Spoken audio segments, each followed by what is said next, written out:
بسم اللہ الرحمن الرحیم۔ انفواتف کے سننے والے تمام ناظرین کو میری طرف سے السلام علیکم۔ ناظرین، ہم حضرت سیدنا غوث اعظم رحمۃ اللہ کے مختلف کرامات اور مختلف واقعات آپ کو سناتے رہتے ہیں۔ آج ایک بہت ہی خوبصورت واقعہ ہم آپ کو سنانے جا رہے ہیں۔ حضرت ابو سعد عبداللہ بن احمد حنبل بن علی بن محمد بغدادی ازدی رحمۃ اللہ سے مروی ہے کہ میری کنواری بیٹی فاطمہ گھر کی چھت پر چڑھی تو اسے کوئی چیز اٹھا کر لے گئی۔ اس وقت میری بیٹی کی عمر 16 سال تھی۔ میں حضور سیدنا غوث اعظم رحمۃ اللہ کی خدمت میں حاضر ہوا اور سارا ماجرا ان کے گوشے گزار کر دیا۔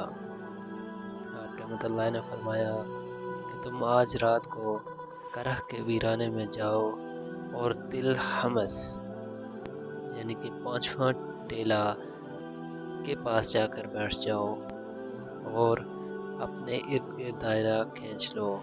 دائرہ کھینچتے وقت بسم اللہ علی نیت عبد القادر کے الفاظ پڑھنا۔ جب رات بڑھے گی تو جنوں کے گروہ مختلف شکلوں میں تیرے نزدیک سے گزریں گے، تم انہیں دیکھ کر خوف زدہ نہ ہونا، اور جب صبح ہو جائے گی تو جنوں کا بادشاہ ایک جماعت کے ہمراہ گزرے گا۔ وہ تو اسے تیری چاہت پوچھے گا اور تم اسے بتانا مجھے عبد القادر رحمۃ اللہ نے بھیجا ہے اور میری حاجت یہ ہے۔ حضرت ابو سعد عبداللہ رحمۃ اللہ فرماتے ہیں کہ میں نے حکم کی تعمیل کی اور آپ رحمۃ اللہ کے فرمان کے مطابق ڈراؤنی شکلوں والے لوگ گزرتے رہے مگر دائرے کے نزدیک کوئی بھی نہ آ سکا، یہاں تک کہ علل صبح جنوں کا بادشاہ ایک گھوڑے پر سوار آیا اور اس کے ساتھ ایک کثیر جماعت بھی تھی۔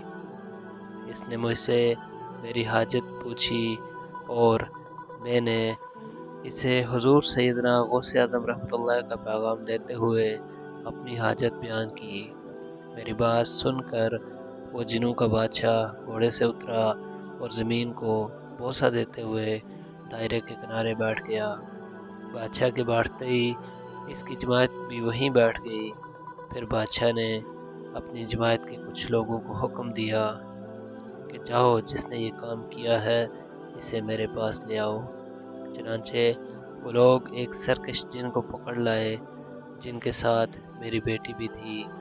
جنوں کے بادشاہ سے کہا گیا یہ ملک چین کے سرکش جنوں میں سے ہے۔ بادشاہ نے اس جن کو مخاطب کرتے ہوئے کہا تمہیں کتب وقت کے قدموں کے نیچے سے لڑکی اٹھانے کی جرأت کیوں ہوئی؟ کہ سرکش جن نے کہا میں اس لڑکی پر عاشق ہو گیا تھا۔ بادشاہ جن نے اس سرکش جن کا سر قلم کرنے کا حکم دیا اور میری بیٹی مجھے واپس لوٹا دی۔ میں نے بادشاہ جن سے کہا تم نے حضور سیدنا غوث اعظم رحمۃ اللہ کا حکم بجا لانے میں کوئی کسر نہ چھوڑی۔ بادشاہ جن نے کہا وہ گھر بیٹھے ہم جیسے سرکشوں کو دیکھ لیتے ہیں، خواہ کتنی ہی دور کیوں نہ ہوں۔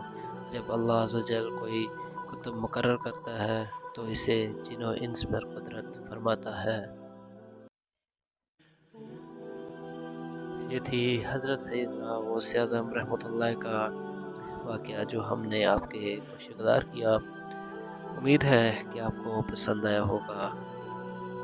ناظرین، مزید اس طرح کی انفارمیٹیو اور اسلامی ویڈیوز کے لیے چینل کو سبسکرائب کریں، بیل آئیکن کو پریس کریں تاکہ آنے والی تمام ویڈیوز بر وقت آپ تک پہنچ سکیں۔ دعا میں یاد رکھیے گا۔ فی امان اللہ۔